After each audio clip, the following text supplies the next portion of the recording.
जी, तो सबसे पहले मैं आपसे सबसे पहले मुद्दे पे बात करना चाहूँगा कि जैसा आपने देखा कि केपी शर्मा ओली ने जिस तरीके से बहुत ही मूर्खतापूर्ण ये जो बात उन्होंने की है, लोगों के सेंटिमेंट को हर्ट किया है, भारत की संस्कृति पे चोट किया है और किस तरीके से चाइना की तरफ ज़्यादा मिलना चाहते हैं और नेपाल और भारत के रिश्तों में खटास लाना चाह रहे हैं। तो आप इसके बारे में थोड़ा हमें बताइए कि इसके क्या मायने हो सकते हैं? देखिए सनोज, आज दिन भर ये मुद्दा गर्म रहा। केपी शर्मा ओली ने जो ये बोला कि जी, भगवान राम जो है नेपाली थे और नेपाल में एक छोटा सा गांव है अयोध्या, वहां पैदा हुए थे।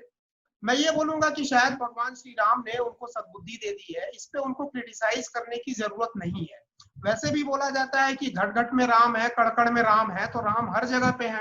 चलिए, मैं उनको धन्यवाद देता हूं कि कम से कम एक वामपंथी होने के कारण अब आप धर्म की शरण में आए हैं, वो भी सनातन धर्म और प्रभु श्री राम की शरण में आए हैं। इसीलिए मैंने बोला कि शायद प्रभु श्री राम ने उनको अब सद्बुद्धि दे दी है। दूसरी चीज, अगर ये मान लिया जाए कि वो चाइना के इशारों पे कर रहे हैं, तो कम से कम ये मैसेज हमें मिलता है कि चाइना में भी भगवान प्रभु श्री राम की जो है धाक जमी हुई है। अभी देखिए, वो इंसिडेंट देखिए, जब हमारे सैनिकों ने नेपाल के ये चीन के जो है 40-50 सैनिकों को उनकी हड्डियां तोड़ी थी, तो ताइवान ने भी अपने नेशनल न्यूज़पेपर में प्रभु श्री राम का निकाला था कि प्रभु श्री राम तीर से ड्रैगन को मार रहे हैं।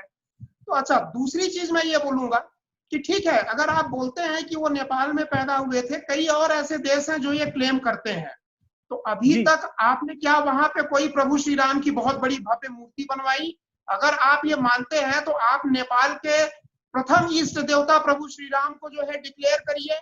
आप वहां पे अयोध्या में प्रभु श्री राम का एक भव्य मंदिर बनवाइए, इंटरनेशनल टूरिज्म आप डेवलप करिए, उसको राष्ट्रीय धर्म डेवलप करिए। चलिए देखिए सनोज, मैं आपको ये बता रहा था कि हिंदी को ये बैन कर रहे हैं और चाइनीज को कंपल्सन कर रहे हैं नेपाली स्कूलों में बच्चों के लिए।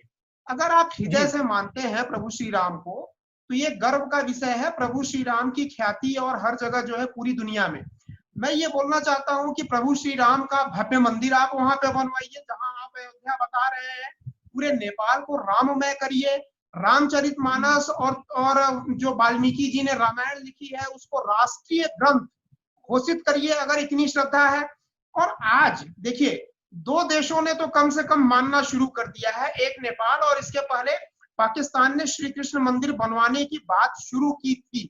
हालांकि वो अभी बन नहीं पाया है, कुछ वहां विवाद हो गया, लेकिन एटलीस्ट विचारधारा तो इनकी चेंज हो रही है।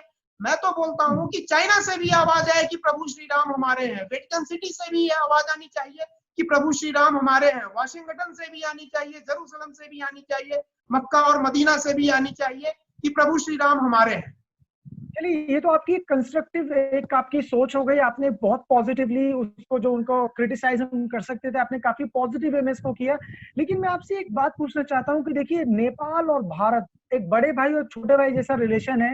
और जैसा कि आप देख सकते हैं कि पहले वहां पर भी एक हिंदू राष्ट्र था, जिसके बाद में वामपंथियों ने आके जिस तरीके से वहां पर ताबड़तोड़ जो चीजें बदल दी, और अब सांस्कृतिक एस्पेक्ट पे भी, रिलीजियस सेंटिमेंट पे भी लोगों के जो हमला किया जा रहा है, तो उससे आपको क्या लगता है कि आने वाले समय में जो नेपाल और भारत के रिश्ते थे, जो वहां के लोग यहाँ पर आके अपना रोजगार तलाशते थे, या जो भी दोनों देशों के बीच में एक इतना पुराना आप कह सकते हैं कि जो संबंध था, वो कहीं ना कहीं उसको ताक पर रख दिया है सिर्फ अपनी सरकार बचाने के लिए। जबकि अगर हम देखें तो वहां पर जो विपक्ष है वो भी उनके खिलाफ है, वहां के जो उनकी खुद की जो आसपास के लोग हैं कहीं ना कहीं वो भी उनके खिलाफ है। लेकिन फिर भी उनका जो ये दिवालियापन है ओली का, उसकी वजह से दोनों देशों को भुगतना पड़ सकता है, क्योंकि उनका तो एक ही उद्देश्य है कि चाइना के साथ आप आगे बढ़े, भारत को आप निशाने पर लें और इस तरीके से अपनी सरकार लगातार आप बनाए रखें। तो उस तरीके से क्या फर्क देखने को मिलेगा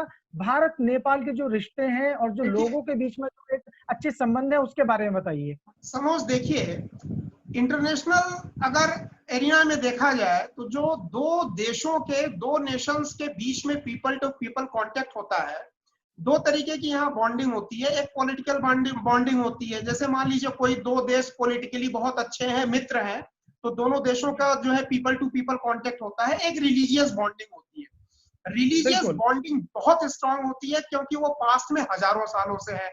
अगर कोई ये बोले कि राम का मुद्दा उठा करके ओली जी, ओली साहब जो वहां के स्वनाम धन्य प्राइम मिनिस्टर है, वो कुछ भारत और नेपाल के रिश्तों को, मैं पीपल टू पीपल बात कर रहा हूँ, जनता के बीच के रिश्तों को क्षति पहुंचा दें, तो ऐसा पॉसिबल नहीं है। ये उनका ब्लंडर है। ये उनका ब्लंडर इसलिए होगा क्योंकि देखिए, एक तो राम हजारों साल पहले हुए थे, हमारी बॉन्डिंग, रिलीजियस बॉन्डिंग ज्यादा स्ट्रॉन्ग है in comparison of political bonding. आदमी रिलीजन को नहीं छोड़ता है, पॉलिटिक्स को छोड़ देता है, सरकारें बदल जाती है। दूसरा रीजन ये है कि अगर पूरा नेपाल, वहां की राजनीति अगर मान लीजिए किसी भी तरीके से राममय हो जाए, राम की चर्चा होने लगे किसी भी उद्देश्य से, तो केवल ऐसा नहीं है कि अयोध्या और मिथिला जो जहां पे सीता जी पैदा हुई थी, जब लोग राम से जुड़ेंगे तो राम से जुड़े हुए जो और भी चीजें हैं, जैसे प्रयागराज में रामचंद्र जी ने जो है शिक्षा ली थी भारद्वाज ऋषि के आश्रम में,